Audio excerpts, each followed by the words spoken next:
Hello ladies and gentlemen, and welcome back to Albums Record. I'm back again here today with another episode today, another review of an album, classic album here. It's a Southern hip hop album.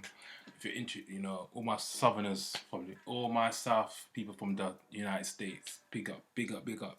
This one definitely for you, man. But this in general, we love hip hop in general. We love music in general, yeah. But all you South guys, man, all those Texas guys, all the man there. This one definitely for you guys. So today I'll be giving you Ridin Dirty by UGK. Now Ridin Dirty, UGK in general, they're a great rap group, man. They put out some classics. Straight from underground, UGK, the Underground Kings themselves. Ready from the South, the Unique. These two guys, man, I put out some classics, definitely, man, and I rate them, man. I listen to their stuff a lot, and this album here, Ridin Dirty, is one of my favorite albums, definitely. So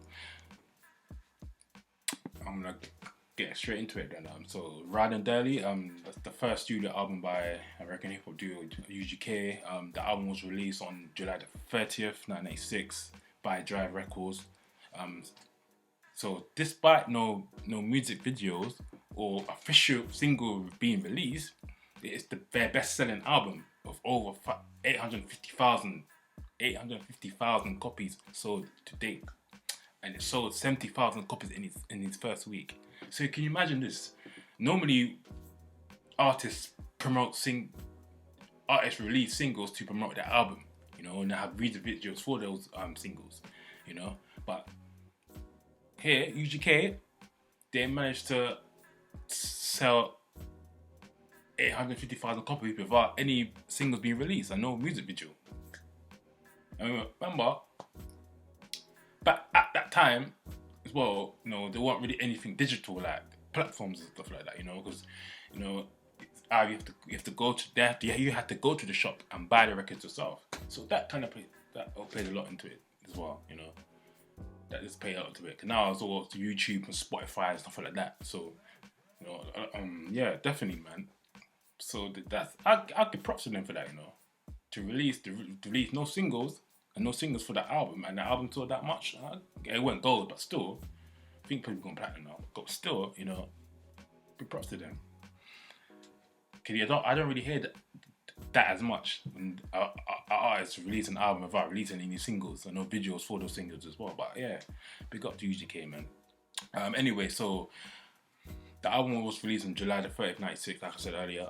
The recording of the album took place between 1995 and 96. Obviously, the genre of the album is Southern hip hop, obviously. The length of the album is 65 minutes and 19 seconds long. The producer for the album is N.O. Joe and Pimp C and Mr. 32. Yes. Like Pimp C produced a lot of the song tracks as well, for the album. So Pimp C, I think being part of the group, also produced a lot of the tracks for the album as well. Basically, half of the tracks. The majority of the tracks were produced by him, obviously, and Joe as well. See, this album here is one of the most influential albums in the Southern hip hop, especially in the Houston hip hop scene as well. Because back then, Southern hip hop weren't really getting that love like from the East Coast. Obviously, hip hop comes from the East Coast, New York. We all know that. But then obviously, West Coast had their little fame as well. But the South seemed to be never got that love, And then groups like UGK and Outkast came along.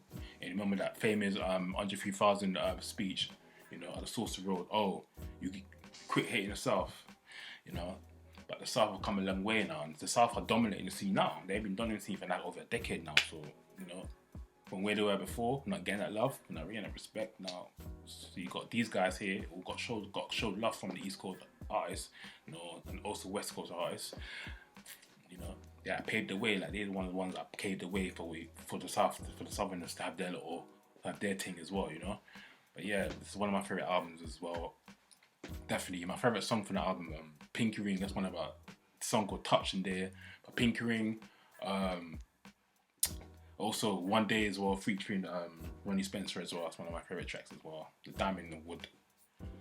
But definitely, man. So I'm gonna go through more of the review for the album. So AllMusic gave it a 5 out of 6. Pitchfork gave it a 9.5 out of 10. and rap reviews gave it a 10 out of 10. A perfect, respectable ratings there. I agree with those. I do agree with those ratings. So I'm gonna go through that track list for the album as well. So here's the track list for you. Number 1, that was performed by Smoke D. That was produced by Pimp C. Number 2, One Day, featured 332 and Ronnie Spencer. Produced by NO Joe, Pimp C, and 32. Who's the co-producer for that track. Number 3, Murder, produced by NO Joe and produced by Pimp C. Number 4, Pinky Ring, produced by NO Joe and Pimp C. Number 5, Diamonds and Woods featuring Smoke D, produced by NO Joe and Pimp C. Number 6, 3 in the Morning featuring C Note of the Bonati Boys and Big Smokey Mitch, produced by Sergio. Number 7, Touch featuring 3-2, that was produced by NO Joe.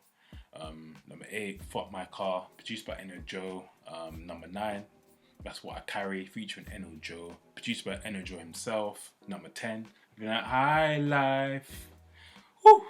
One of my favorite tracks there. That was produced by NO Joe and produced by Pimp C, who's the co-founder of that track. And number 11, Good Stuff, produced by Sergio. And number 12, Ridin Dirty, produced by Pimp C. And number 13, finally, the outro, that was produced by Pimp C.